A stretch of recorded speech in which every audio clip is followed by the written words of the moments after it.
But then when we biked for 1,000 miles across British Columbia, I was kind of like, wait, when it's not a jagged mountain, literally everything has been cut down or mined or overfished or whatever. Like everything that's easy to get to has been exploited. This is Climbing Gold. The origin story for the trip was like trying to figure out how to save the forest, right? So we're kind of looking at the forest as we're driving. We're listening to books on tape. Um we're like thinking about that stuff deeply. And parts of the trip, like southern Wyoming, was really kind of beautiful, vast, seemingly mostly wilderness. But then when we got into the trees of like British Columbia, mostly it was really depressing, honestly. I mean, we had 10 days or something of just biking from Jasper um all the way to the ocean that was just through this part of British Columbia that I had this conception was kind of like vast Alaskan wilderness, and it was just all clear cut, like it was just cut down. And I've done enough like conservation work that the extraction is always justify the projects and that they're going to bring jobs to the local economies. But this was like some of the most gnarly like living conditions I've seen. Well, I don't know if that's true, but it just people weren't thriving up there. Like Yeah, those towns in central nothing British screamed Columbia. prosperity. Yeah. Yeah. Yeah, it's like it really is like the Lorax. They cut down all the trees and then everything else is just dying. Like we saw this crazy domestic abuse event where this guy like decked this girl. They're all drugged out and she went flying through this field as we are biking by, and the police had to come and get involved. We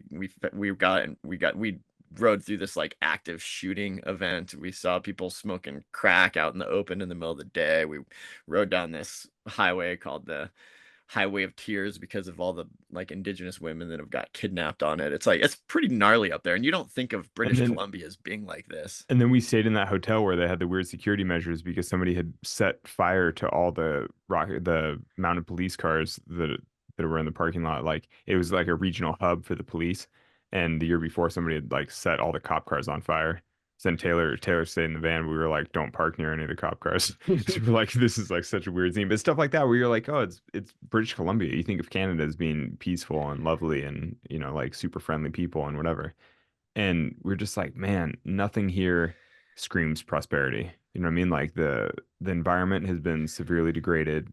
The communities are not thriving. And you're kind of like, is anybody winning from this? Is anyone doing well? And it's Except interesting for because you can't really, if you're just driving through, you wouldn't be able to tell because they leave like the beauty strips next to the highway of like tall forest.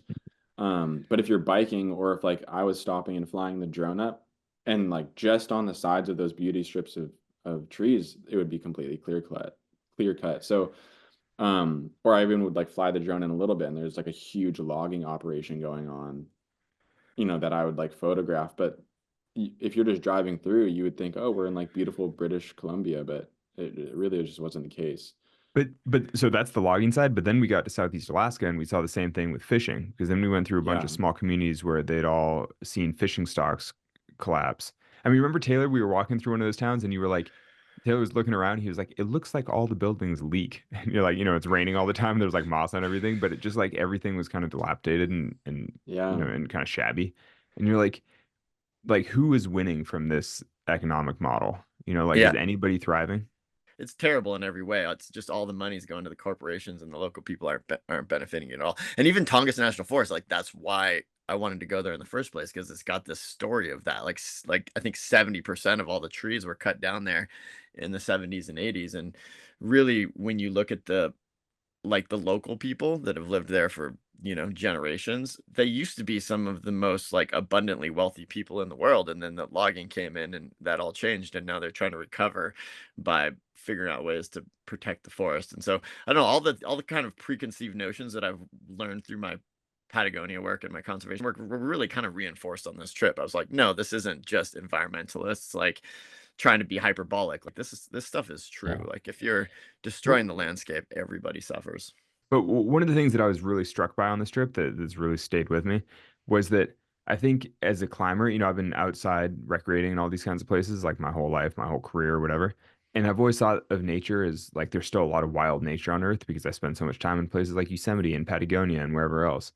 And on this trip, I realized that climbing areas are sort of uniquely insulated from extractive industry because by definition, climbing areas are just too jagged and too remote and too gnarly. Like nobody's trying to mine the sides of these like vertical rock faces. And so when you go to climbing areas, you just don't see the logging and the mining that you would in other places because by definition, you're in the most jagged, inhospitable places. And so it made me realize that as a climber, I've had this sort of rosy-eyed view of nature because everywhere I go is like, well, this is still natural. This is still natural. But then when we biked for 1,000 miles across British Columbia, I was kind of like, wait, when it's not a jagged mountain, literally everything has been cut down or mined or overfished or whatever. Like everything that's easy to get to has been exploited. And I think as a climber, it's easy to miss that a little bit because you spend all your time in national parks, in jagged places, in big mountains, and you just don't see it as much. And I was like, oh, it's pretty sobering, you know. One of the purposes of an expedition like this is to really learn a landscape or to like understand the Mhm. landscape. And Mhm. I mean, in a lot of ways, that was actually one of the things that I was I don't know, like I hoped that with a trip like this, it'd be like this deeply immersive natural experience. And then I think part of what made the trip harder for me in a way was just that it was all kind of depressing, you know, like everything we saw, we're like, oh, you know, I mean, you know, like Alaska was beautiful, the old growth in Prince of Wales is beautiful, a few things, but we'd spend literally weeks biking through totally degraded landscapes. I was Mhm. just Yeah. like, oh, this is depressing. And then every town we went through, you're like, oh, this is kind of depressing. Like nobody here is thriving. And it's like, you know, you're like, oh, this is just not the world that we should be living in, Yeah. you know? Yeah, and you kind of understand why the film doesn't really talk about that stuff at all. I originally had the idea for the trip because I wanted to learn about this and therefore talk about it, but it's kind of depressing to talk about. And Nat Geo doesn't want to make a film that makes people sad, so they just Well, it's focus. not even, yeah, yeah. I Yeah, mean, they just tried to make the best film they could, and I think that the buddy film, the sort of, you know, like friend partnership film is the stronger film, but they certainly could have made a very sobering environmental documentary as well. yeah. So that's my strategy now. You just gotta like, if you want to get people to care about the environment, you gotta just lead with, buddy films and sports stoke, and then just like sprinkle it in through podcasts like this, and Yeah. trick people into caring. Yeah. We call that Well, hiding the Yeah. vegetables.